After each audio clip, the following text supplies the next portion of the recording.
Yo, what's up, everybody? Today I'm here to review The Walking Dead Season 4, Episode 7, titled Dead Weight. So let's get started. I want to talk about Shumpert first. In this episode, it's revealed to us that Shumpert didn't make it. And Martinez was talking to the governor. And you can tell that his death, and also with Martinez having to put him down, played a major guilt on Martinez. He was talking to the governor, and he says that pretty much more Shumpert pretty much gave up the will to live. He didn't say it like that, but he said after what happened to Woodbury, Shumpert wasn't the same. He wasn't the same anymore. And then he says that you see that pit over there. He says that's where he got bit at, where they put the pits with the zombies in them. And he says that when a zombie tried to attack Shumpert, Shumpert didn't even try to dodge it. And I was like, pretty much that sums it up. He gave up the will to live because Shumpert wasn't really a bad guy. Just because he rolled with the governor don't mean he's a bad guy. He was just following the governor's orders. Just like in season 3, episode 3, titled Walk With Me. When you see the governor ambush those soldiers, you see one of the soldiers manage to live. And the governor picks up a gun and he kills the guy.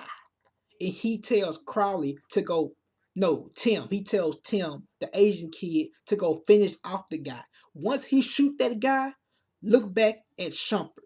You can see Shumpert just looks in guilt when he sees what the governor does to that guy. And once he does that, the Shumpert looks at Merle, and Merle looks back at Shumpert.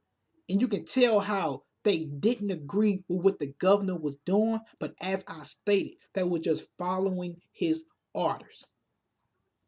Shumpert wasn't a bad guy, and after the governor slaughtered those Woodbury citizens, Shumpert it did something to him, and also the devastation of Woodbury did something to him, where he just lost that will to live. And like I say, he went through a phase, probably another phase of survivor's guilt. Except he didn't have no professional help. And now with survivor's guilt, it does comes with suicidal thoughts. And Shumpert pretty much committed suicide. He allowed a zombie to bite him. And Martinez tells him that, and Martinez said, I had to put him down. And that was hard for Martinez because Shumpert wasn't a zombie at that time when he put Shumpert down. Shumpert was still he was still in his human state. Shumpert Martinez just chose to put him down because he knew at that time Shumpert didn't want to live no more. Like he said, he wasn't the same after Woodbury, after what happened to it. And when he was talking to the governor, like he looks at the governor, he tells him, he says, some things we can never come back from. Either we lose them or we don't. He never lost that guilt of what he did to him. He never did. And that right there still was hunting him. Because you could tell when he was talking to the governor, it was hunting him. He didn't like what he did. He liked Shumpert. Shumpert was his right hand man, just as he was to the governor. So I just hate it got off screen. I'm tired of that. I don't know if like that token black guy. Shumpert never got no lines either. None do season 3. I never heard Shumpert talk. He never talked. And we didn't even get to see him in this season, especially when they had left the governor that night in that tent. The only person we seen out that night with the governor, while the governor was by that fire, was Martinez. We didn't see Shumpert at all.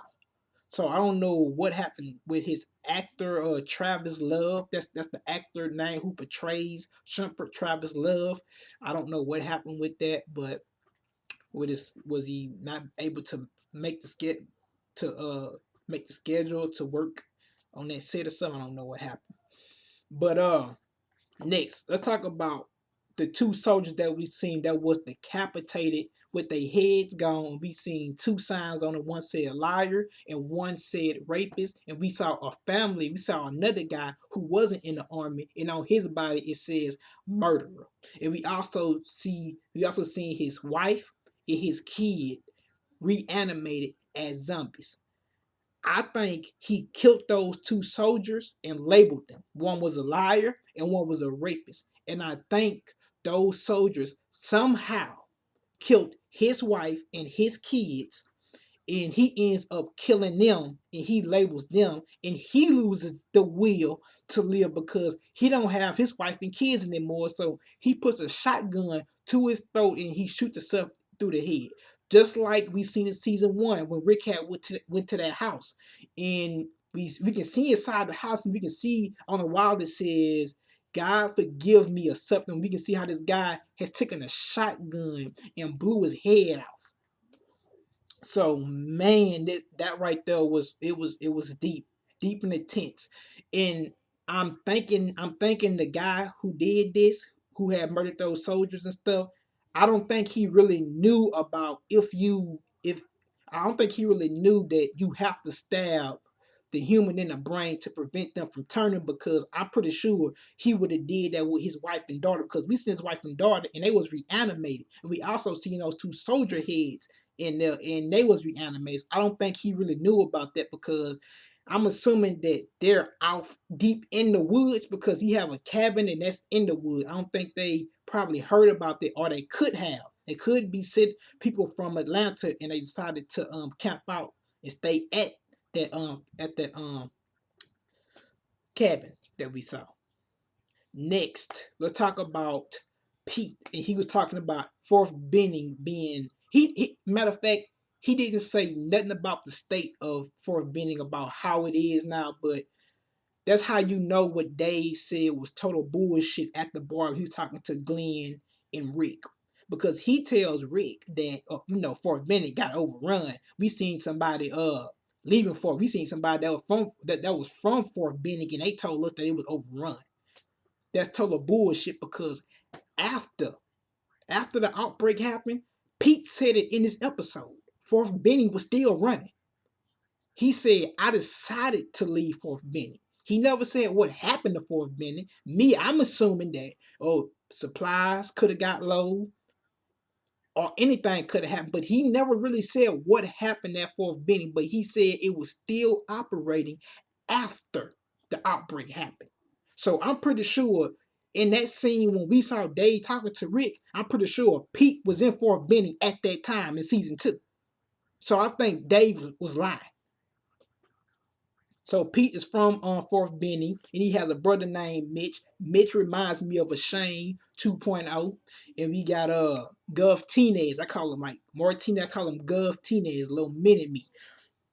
So I talked about that scene. Let's talk about the next scene. I want to talk about this scene because that chess game definitely have some symbolism to them in terms of the king piece. In terms of the governor being the leader, you can see the king piece where Megan had marked the eye with the eye patch, used the marker, and we see her playing this game. In the dialogue in this episode was so amazing. The dialogue in this episode, point period, was good. I enjoyed it.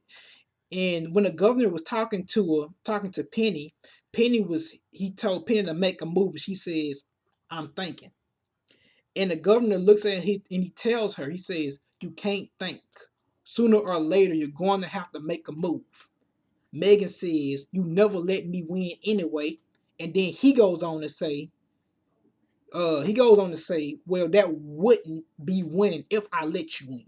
So therefore, that means we pretty much was getting a hint of his past then, from what we seen in season 3 of him trying to stay on that hierarchy, as I always say, going around killing people because he thought they was a threat, and they somehow could threaten his leadership.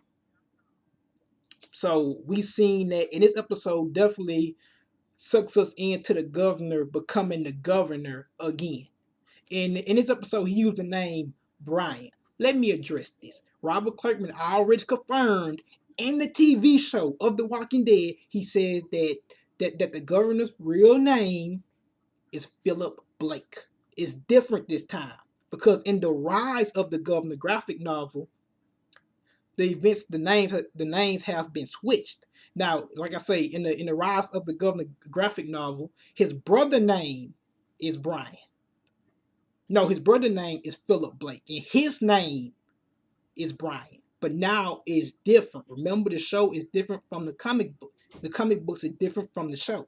So in the TV show, his name is Philip Blake now, and his brother name is Brian. And we also got to find out some more about his past in terms of him being abused as a child by his father. And also you got to see him he's reliving his past, and we pretty much seen some stuff. We seen that sociopathic ways coming out of him within this episode when we seen him go into that cabin house and beat these two, as I stated, beat these two zombies, literally overkill because they was already dead, but he just kept beating those zombies with the tip of his gun, I think. So we seen those sociopathic ways coming out in this episode. So moving on. And after that, after the conversation him and Megan has, Megan starts talking to him, and she pretty much asks him, can he protect them like he think he can? And you can see how he starts to question himself, and he starts to be quiet. And remember, prior to that, he told Megan about thinking. Like I said, he says, you can't think. Sooner or later, you're going to have to make a move. When Megan questioned him about protecting them, and then after she does it, he kind of be quiet. He kind of gets quiet, and then we can see him by the clothes hanging up clothes. And then Megan was playing chess, and she says, "It's your turn to make a move." And he looks, and he kind of pauses, and he says, "Uh," he says, "I'm thinking." So therefore, he's thinking about how he's going to protect them now, because after she asked him that, he got hit with the same thing what he told her about thinking, about moving sooner or later. Now he have to move sooner or later. So now he's thinking what he just told her. So it all makes sense now, man. Like I said, the dialogue in this episode was good, and I really caught on to it. Next, let's talk about scene 2. The governor and Martinez talk. This how you know Martinez was that person. Him and Shumpert was that person that was always against what the governor did, but they never spoke up on it, and they just followed his orders and never questioned his motives at all. And pretty much, because when in season 3, when Martinez was talking to Daryl, he pretty much was telling Daryl that, he even took a smoke break with Daryl. He told Daryl that, I hate these things, referring to zombies, and he says that I lost my family to these things. And then he tells Daryl about Rick and the governor's meeting, and then he tells them, he says, well, pretty much, nothing is going to get resolved right. And then Daryl says, yeah. They didn't say them exact words, but Daryl says, yeah. So you can tell how Martinez didn't want to battle them, but he had to because he was following the governor's orders at that time. And the governor was his leader, and he was that symbolism of hope in terms of finding them, I don't want to say places to stay, but he definitely played a major role, and he helped them out a lot, and they looked to him as a leader. And at this point, you can see when Martinez is talking to the governor in that cabin house while it's dark. You can tell Martinez don't want none of those problems the governor had before, because he tells the governor, if it wasn't for that little girl, I would have never got you out that hole. And he was just being honest. Martinez is a good guy. He don't want to have those problems he had with the governor before, because he don't like killing like that. He only kill if it's necessary. And what they was doing was unnecessary. You was killing human beings. You wouldn't asking no questions or nothing like that. You just going around killing random people because you wanted to keep your power and stay on the hierarchy. And you felt there was a threat.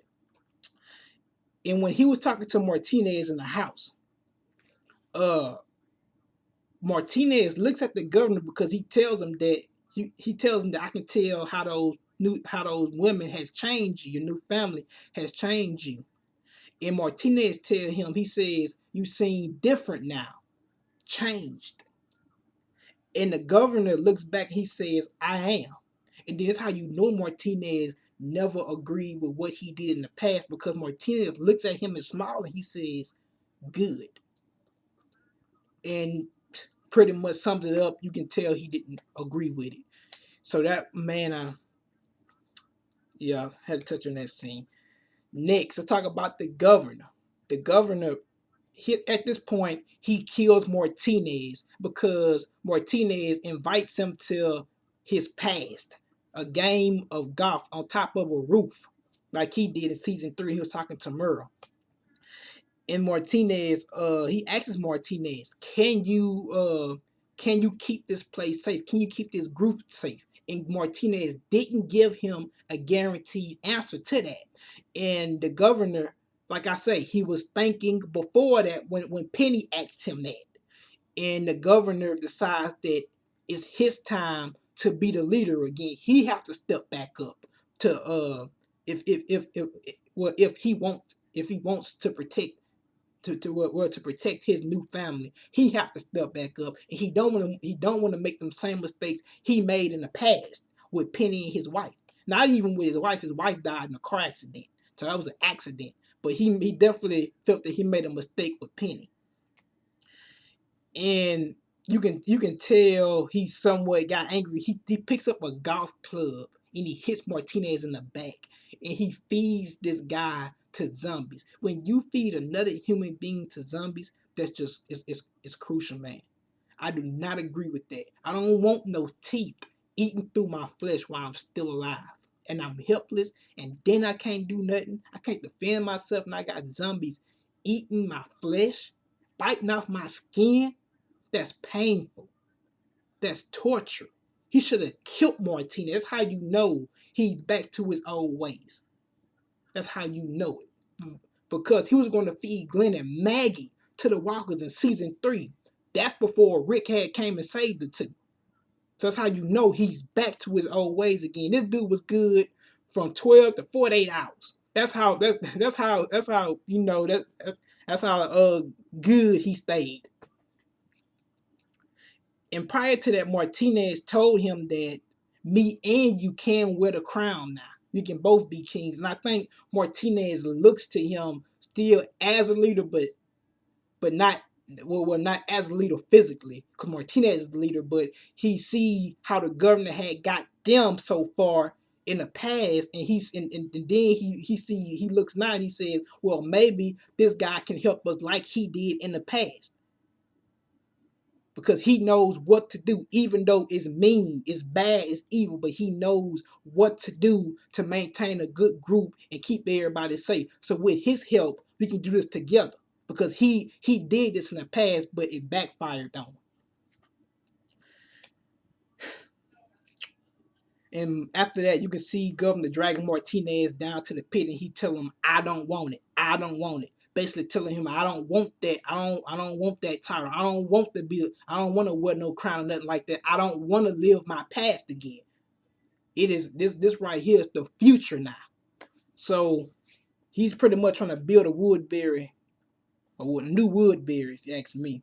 Next, Pete decides to be the leader after they found out that Martinez has gotten killed. And they said it was nothing or very few parts left of Martinez down in that pit. And Pete decides to be the leader. And at this point, Pete reminds me of a Rick Grimes from season 1, having that black and white mind perspective and seeing things in the same position that they was before. And like I say, his brother Mitch reminds me of Shane.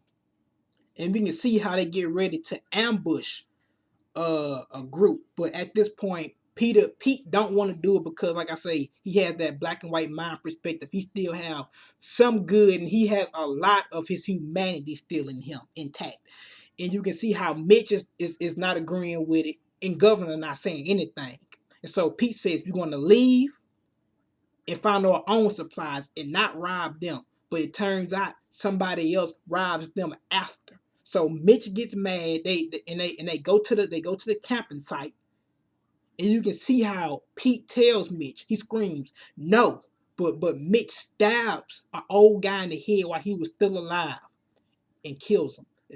And that right there, this right here tells you that only the weak, only the strong survives in that world. Like Shumpert, he was weak, he died. Pete, he was weak, he died. Only the strong survives, and it's pretty much revealed in this episode. And the governor kills Pete in this episode too, and he puts his body in the water. And that's how you know he still got them evil tactics, because he kills this guy, literally kills him, and don't stab him in the brain, and leaves him in the water with a rock tied on his foot so it can keep his body weighed down in the water. And this guy is literally a zombie in the water, still alive. And you can tell how the governor is just looking at him. He's getting some type of entertainment out of it, just like he had those zombie heads in the fish tank. So next, governor pretty much tell Mitch that, yeah, I killed your brother, and he forces Mitch to join his group. So that what happened with that. Next, we see the governor goes to the prison. And for some reason, he wants Michonne more than he wants anybody else, because he looks at her the longest and he points a gun at her. And what happened to the gun he said he was going to use? The black gun that he got from the zombie in the roof. Nah, that was some bullshit. He ain't using that gun. He using that same gun that did all his evil deeds in the past. He's using that same gun again that he didn't want to keep, but now he's keeping it. He's using it again. You can tell how now it's 50-50 now. One part of that 50 is protecting protecting his family, and another part of that 50 is revenge. Now it's back on his mind. When he seen Michonne, it came back on his mind again. So it's 50-50. 50%, first 50%, protect my family. Second 50%, time for revenge. So this right here was my Walking Dead review. I hope I broke down everything. Hope you guys enjoyed it, and peace. And have a blessed day.